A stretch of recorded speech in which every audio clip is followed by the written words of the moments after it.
اعوذ باللہ من الشیطان اللعین الرجیم بسم اللہ الرحمن الرحیم الحمدللہ رب العالمین والصلاة والسلام علی رسولہ الکریم واہل بیتہ الطیبین الطاہرین اللہم صلی علی محمد وآل محمد وعجل فرجہم۔ تمام حمد خدا بزرگ و برتر کے لیے اور درود و سلام ہو محمد و آل محمد پر۔ 14 معصومین ایجوکیشن کی جانب سے آج میں آپ سب کو اس خوبصورت نشست میں خوش آمدید کہتی ہوں، اور جیسے کہ ہماری گفتگو حجاب کی اہمیت کے حوالے سے ہو رہی ہے، تو عزیزان حجاب عورت کے لیے آئینی قلعہ ہے، لہٰذا آج ہم قرآن کی روشنی میں حجاب کی چند اقسام کا ذکر کریں گے۔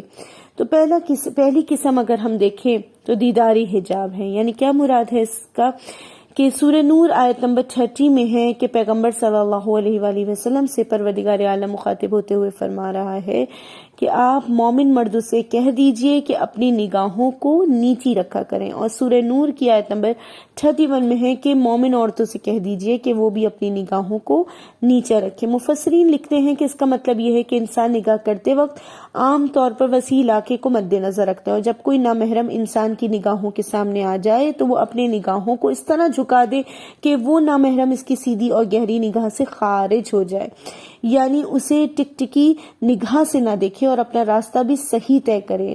عزیزان، آنکھ خدا کی دی گئی نعمتوں میں سے ایک فائدہ مند اور سب سے زیادہ استعمال ہونے والی نعمت ہے۔ اگر صحیح طریقے سے اس کا استعمال کیا جائے تو یہ ملکوت کا دروازہ بن جاتی ہے، اور اگر غلط راستے میں استعمال کیا جائے تو شیطان کا جال، گناہوں کا دروازہ اور فتنوں اور لغزشوں کی بنیاد قرار پاتی ہے۔ جیسے کہ حدیث میں ذکر ہو رہا ہے کہ تمہارے پورے جسم میں آنکھ سے زیادہ ناشکرہ کوئی عضو نہیں ہے، لہٰذا وہ جو چاہتی ہے ہرگز اس کا جواب نہ دو، کیونکہ وہ تمہیں خدا کی یاد سے دور کر دے گی۔ ایک اور مشہور حدیث میں رسول اللہ صلی اللہ علیہ وآلہ وسلم سے منقول ہوا ہے کہ نامحرم پر نگاہ شیطانی تیروں میں سے ایک زہر آلود تیر ہے۔ اسی طرح آپ صلی اللہ علیہ وآلہ وسلم نے اس سلسلے میں فرمایا ہے کہ صرف 3 آنکھوں کو چھوڑ کر ہر آنکھ قیامت کے دن رو رہی ہوگی۔ ایک وہ آنکھ جو خدا کے ڈر سے روئے، دوسری وہ آنکھ جو نامحرم پر نظر پڑتے جھک جائے، اور تیسری وہ آنکھ جو راہ خدا اور اسلامی اقدار کی پاسداری میں راتوں جاگتی رہے۔ تو آئیے اب چلتے ہیں دوسری قسم کی جانب۔ تو دوسری قسم کیا ہے؟ حجاب کی گفتاری حجاب کا ذکر جو قرآن میں کیا جا رہا ہے، یعنی حجاب اور قرآنی پردے کی دوسری قسم نامحرم کے سامنے عورتوں کا گفتاری حجاب ہے، جیسے کہ سورہ احزاب آیت نمبر 32 میں ہے کہ اگر تم تقوی رکھتی ہو تو نرم لہجے میں باتیں نہ کرنا، کہیں وہ شخص لالچ میں نہ پڑ جائے جس کے دل میں بیماری ہے، اور معمول کے مطابق باتیں کیا کرو۔ یعنی کہا گیا ہے کہ عورتیں مردوں کے سامنے بات کرتے وقت لگی لپٹی باتیں نہ کریں، تاکہ اس طریقے سے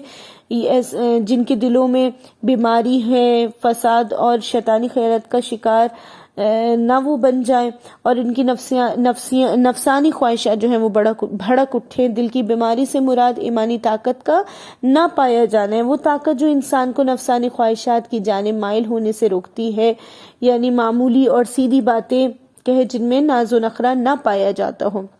اور یہی شریعت اسلامی میں پسندیدہ اس کو قرار دیا جاتا ہے۔ تو یہ آیت گفتگو کی کیفیت اور اس کے مضمون اور ناز و نخرے سے گفتگو کرنے کی حرمت کی جانب اشارہ کر رہی ہے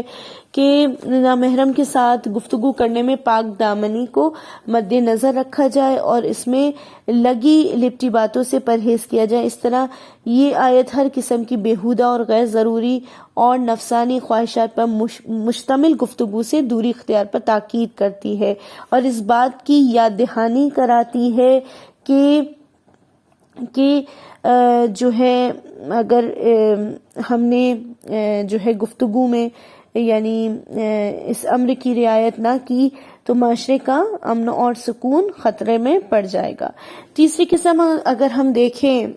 عزیزان حجاب کی جو قرآن کی روشنی میں، تو وہ رفتاری حجاب ہے۔ حجاب اور قرآنی پردے کی ایک قسم نامحرموں کے سامنے عورتوں کا رفتاری حجاب ہے۔ عورتوں کو حکم دیا گیا ہے کہ وہ اس طرح ہرگز راستے نہ چلیں کہ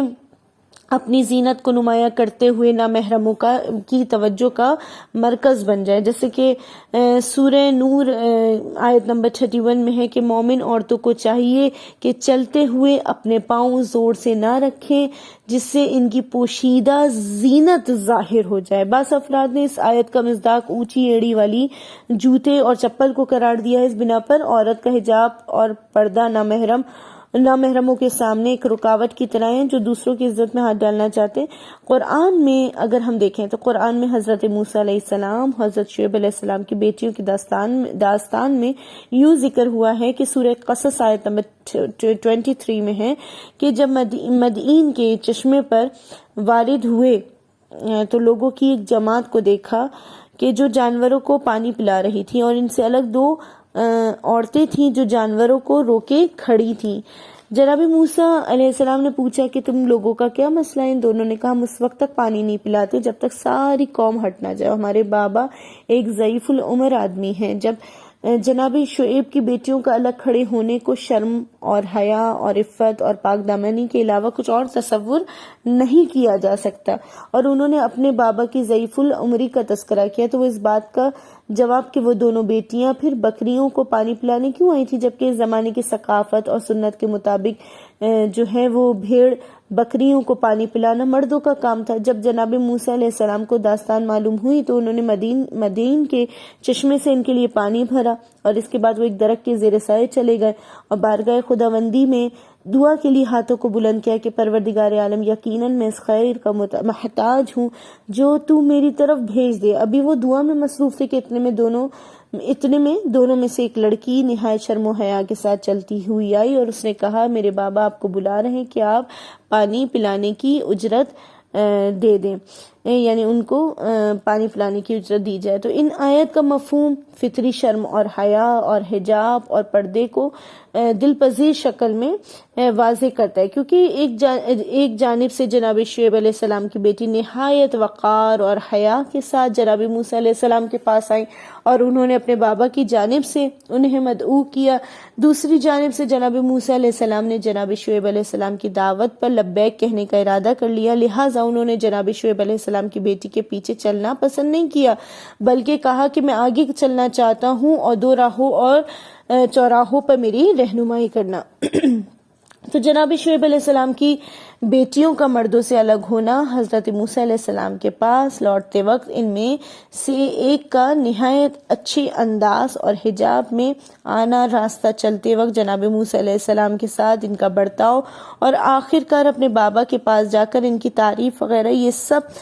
امور ایسے ممتاز حیثیت کی جانب اشارہ کرتے ہوئے بتا رہے ہیں کہ حیا اور عفت اور اس کے نتیجے میں فطری طور پر حجاب اور پردے کو ہمیشہ اس کی تعریف اور تمجید کرتے ہوئے سراہا گیا ہے۔ آخر میں خداوند متعال سے دعا ہے کہ پروردگار عالم ہم سب کو حقیقی معنوں میں حجاب کو اپنانے کی توفیق عطا فرما۔